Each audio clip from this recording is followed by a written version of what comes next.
We did not heed the prophets who conveyed the omens from above. We did not notice the portentous signs around us.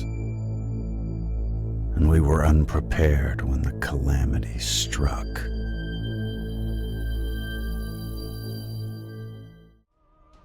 Hello everyone, Acwano here, and we're back for another indie turn-based RPG presentation. I love presenting upcoming indie RPGs, and last time you guys liked it a lot, and the devs even reached out in the comments. It was pretty cool.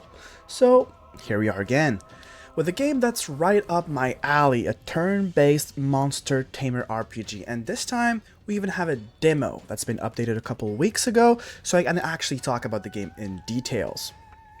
If you're a fan of monster taming games, dark fantasies, or just, turn-based RPGs in general, then this video is for you. Let's talk about Voidsayer.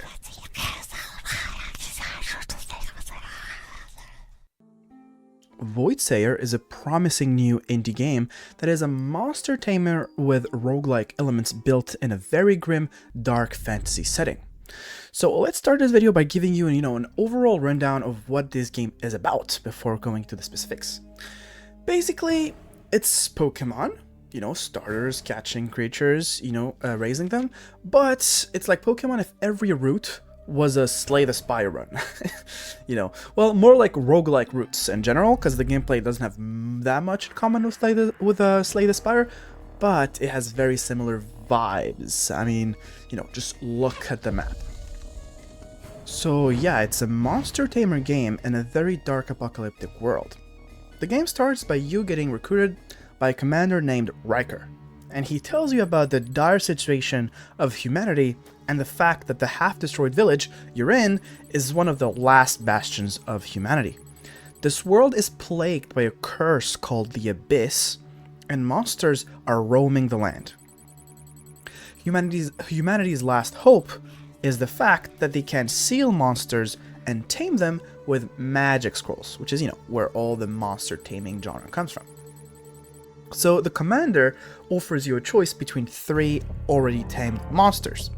The classic water, fire, grass starter trio. Your goal is then to gather a powerful team of monsters, restore the settlement, investigate the abyss, and defeat powerful bosses in the process to bring back hope. Very simple premise, but from what the demo kind of showed me, the story has more than it seems, and I'm kind of curious to see where the story goes, In the demo, there's only like one story boss, and not much. So yeah, I'm just saying I'm curious where the story goes, because I don't have much to say about it in this video, since I only have the demo to work with. I'll mostly focus on the gameplay and how the game works. Now, let's talk about the gameplay of Voidsayer, which is, the most interesting part, in my opinion. So this game blends really well 2 genres, monster taming turn-based RPGs and roguelikes.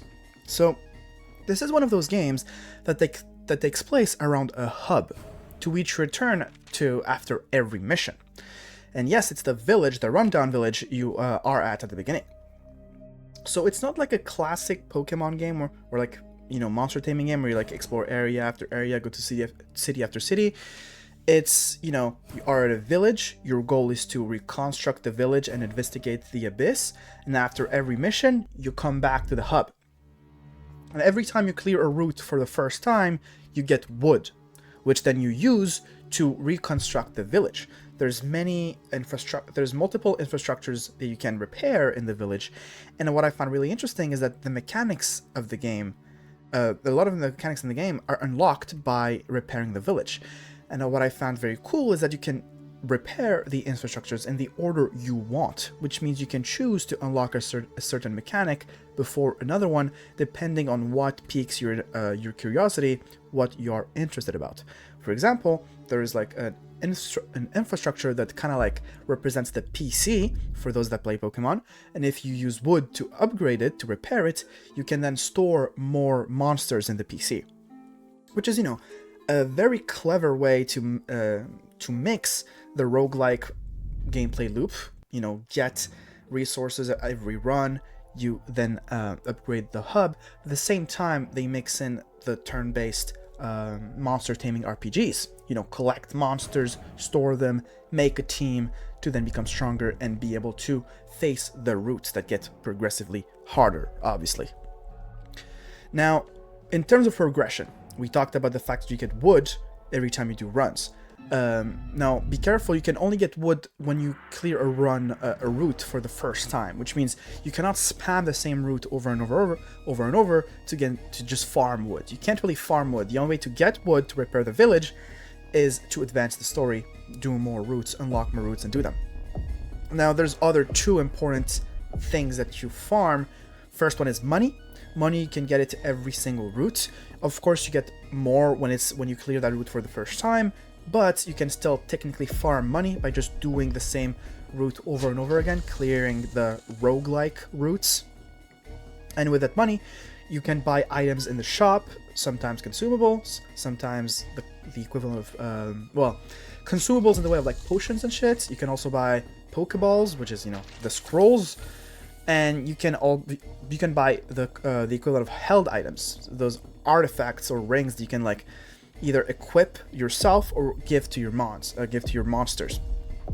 Now, the third resource is obviously XP, and XP in this game is done in a very, very clever way, good way, one that still gives you a progression system, but kind of like prevents you from, the inevitable thing that happens if there's no XP, if there's no clever XP progression in the game, and that is over leveling. In this game, you don't have to worry about over leveling because there is level caps, and you can reach those level caps pretty fast. And the only way to progress, to make those level caps go higher is to defeat bosses in the next route. Now, in the demo, you have around 7 routes, I think, something like that. And I only met one story boss, and when you beat that story boss, you increase your level cap. I feel like this level cap system makes the game challenging in a very cool way.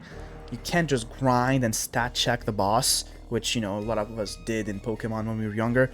You actually need to choose your path carefully and, craft a team that does well against the boss if you can't beat it, etc. Now, the game is not extremely hard. If all your monsters are at the level cap, you can definitely beat the boss kind of easily if you haven't struggled in the beginning of the run. Now, this game can be brutal. For example, if there's no Pokemon Center or the equivalent, when you go back to the hub, you get healed, but not to 100% HP. So this game is pretty brutal, if you're not familiar with the genre at least.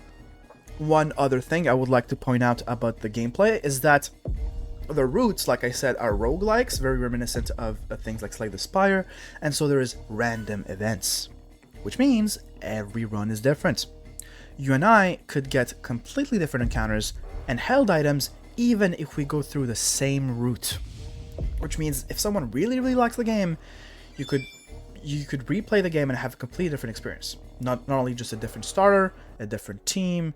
You don't even have to try to get a different team, because you will eventually get a different team if you play through the game, again, because, like I said, random events, random encounters, random items. See, it's not like I'm comparing this to Pokemon a lot because it's a monster tamer game, but, in Pokemon, you go to a certain route, and at this route there is, for example, a held item, like leftovers, and in every single game, at every single cartridge, there's a leftovers in Route 7, for example. In this game, no. Depending on your playthrough, you will have different held items, and you're going to have to use them differently depending on the monsters you have, which I find very, very cool. I had a lot of fun mixing all the items. I had, at the end of my demo testing, I had 7, 8 held items. I was in 3 party member slots.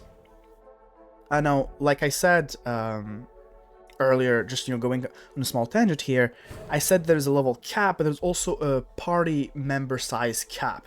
At the beginning of the game, you can only have 2 monsters, which in my opinion is a bit too low, because for a good hour you only have 2. You have a limit of 2. In my opinion, it's a bit too low. I recommend starting with 3 and then going higher, but you know, they wanna do their own thing. 2 is fine, and then when you beat the first boss, Isabel the Witch, you are able to bring 3 monsters, and I'm assuming you have to beat the next story bosses to get to increase your team size cap. So yeah, like I was saying, I had a lot of fun playing with the items. I had like 8 of them, mixing and matching with like all my 3 mons. Every monsters can equip 2 held items. Some held items do different effects depending on the moves you use. Even some items are stronger if you only equip them and no other item. It's very, very interesting. Now let's talk about the combat system of Voidsayer, which, to be honest, is very interesting. It's like I said, reminiscent of Slay the Spire, a lot of similar vibes, but it's a mix of a lot of Western games. Now, the stats are very similar to Pokemon. You have attack, magic attack, defense, special defense, which is also the same in a lot of RPGs. Pretty much, it's an RPG staple. You have accuracy, evasion, etc. So, the most important thing to note about this monster taming combat system is that your moves have very, very limited uses, because in this game you go through a route and then you go back to the hub, then you go through a route, you go back to the hub. This game is not made in a way which like you have to explore for long periods of time, which means your goal is to survive the route. That's your goal is. And sometimes it's not as easy as it seems, because like I said, you don't get heals. You don't get heals throughout the route. Sometimes you get like 10% heals every like event during the route, but monster encounters can be very brutal. You can get poisoned, and it basically becomes an HP management game, a resource management game to go through these routes. Now, in Pokemon, sometimes, most of the time, the early moves you have are like 30 PPs, 20 PPs. In this game, one of my mons had like 3 moves, and they had like 6, 5, and 2 PPs, which is like stamina, the amount of times you can use that move, and which makes, like I said, resource management very, very important. You can't just like, you know, just click moves and spam your strongest move and get through the route easily. No, this game is a bit, is obviously, you know, made for a more mature audience, like not only by the dark fantasy setting, but also with the very brutal combat system and routes, what I like to call routes. Now, one thing I'm not a big fan of in the combat system, and that's like part of my criticisms of the game, is the animations. When you click a move, there's like kind of like a weird sequence where like your mons hit each other, and I'm not a big fan of it. I wouldn't go as far to say it's objectively bad, but I'm not really a big fan of the way it functions. Now, there's one thing that might be you know, overwhelming to some people but interesting to others, is the amount of status effects and just effects in this game.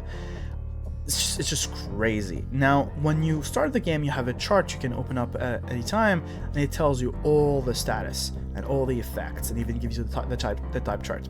At first, it may look very overwhelming, but from my experience, the game does a really good job at presenting you statuses slowly towards your playthrough.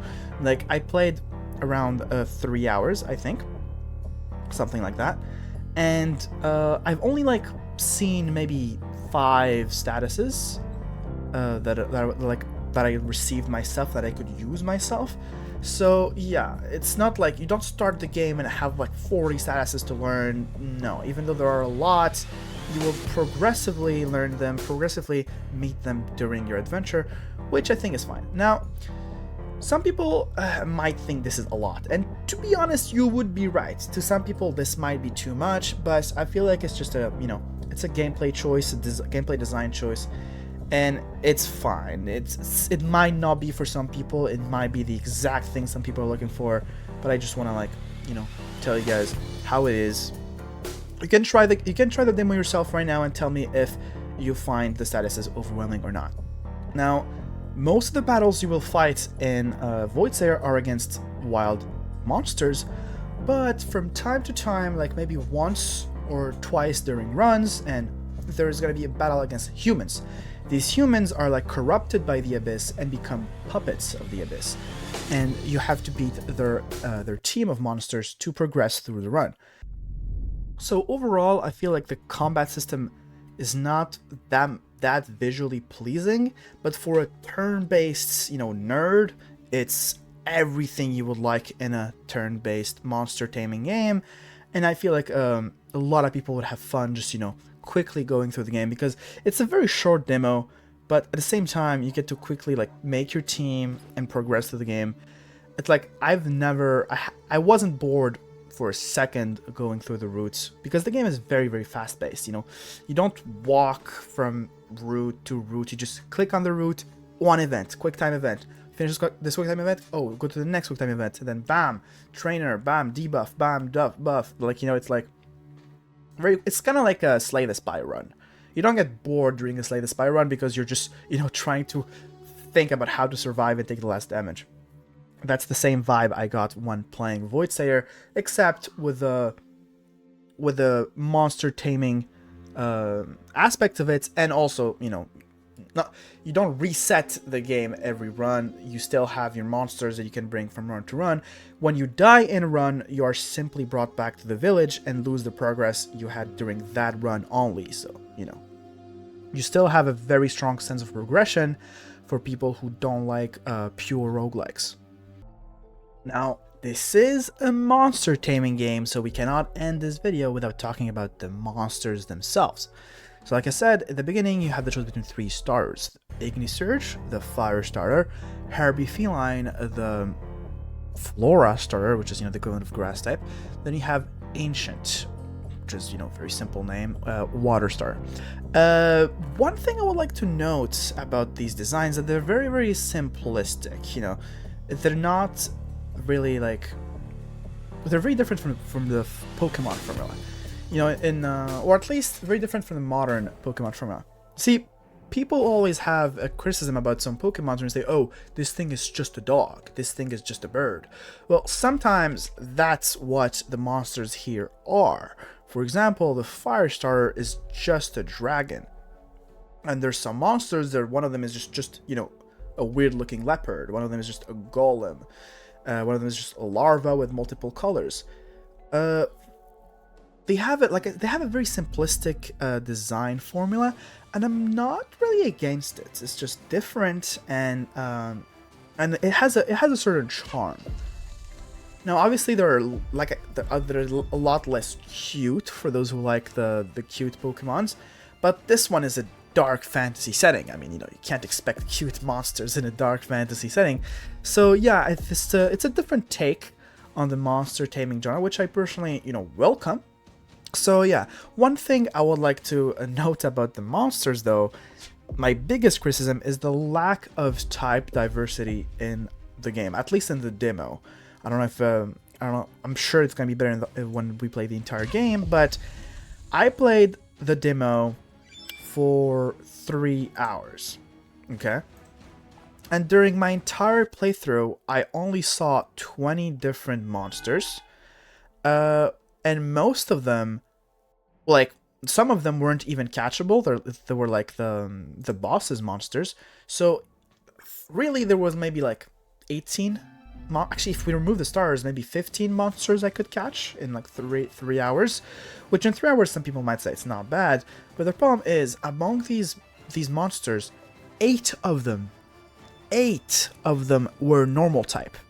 Normal type in this game doesn't interact with any type, and some monsters have the sturdy passive, which makes them resist normal types. So being normal type doesn't really have that many advantages, except not being weak to anything.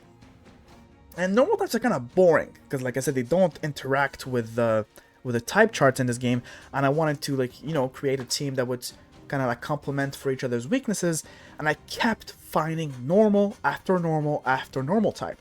Like I said, in total I've seen 20 monsters, and 8 of them were normal types. If you remove the 2 stars I couldn't pick, the 3 monsters of the bosses I couldn't catch, that's like, out of 15 monsters I could catch, only like 8 of them were normal, which is more than half. That's maybe I was unlucky because, like I said, it's random encounters, but I did every route more than twice because I wanted to experiment with the game, and I found so many normal types. For example, I didn't found a single ground type that was catchable. The only ground type I ever saw during my entire playthrough was a boss monsters. So that's the only criticism I have about the monsters, is the lack of diversity, I would like more type diversity, more options to catch from. But except that, I dig the designs. They're, like I said, it's a different take, and I welcome it. So, in conclusion, what do I think about this game? Now, I have really high standards in terms of monster taming game. I'm a very big Pokemon player. I've been playing Pokemon for more like a decade and a half, and I've played a lot of monster taming games. And I can say this game is very, very promising. Like I said, we don't have the full game yet, but from the 3 hours I played, I was hooked, I was addicted. I kind of was upset when the demo was over, I ain't gonna lie. Because the gameplay loop is very addicting. You go through routes, like I said, they're randomized, so you get to discover new shit every time you do them. And when you do them for the first time, you get wood, you get to choose which part of the village you repair first. And then, yeah, the story is also very, very mysterious, very intriguing. Again, I didn't talk much about the story during this video because I just had the demo. I don't have much to talk about. But this game could be a very, very strong entry in the monster taming genre. But again, it could also be a disappointment if the gameplay loop becomes boring with time. It depends if they add stuff to keep it fresh during the entirety of the playthrough. But from what I've played, it is very promising. It has a lot of potential. I hope the devs don't fuck it up. I hope the game, the full game, stays enjoyable during its entirety, and it's not one of those games that has a very strong hook but kind of fails to keep their players hooked during the entirety of their playthrough. So yeah, that's my hopes, my worries, my opinions on this game that is Voidsayer. If you guys are interested, make sure to wishlist the game. I'm not sponsored, I'm just happy the monster taming genre is getting another interesting entry. It was Acwano. Thank you guys for watching, and I'll see you guys next time. Peace.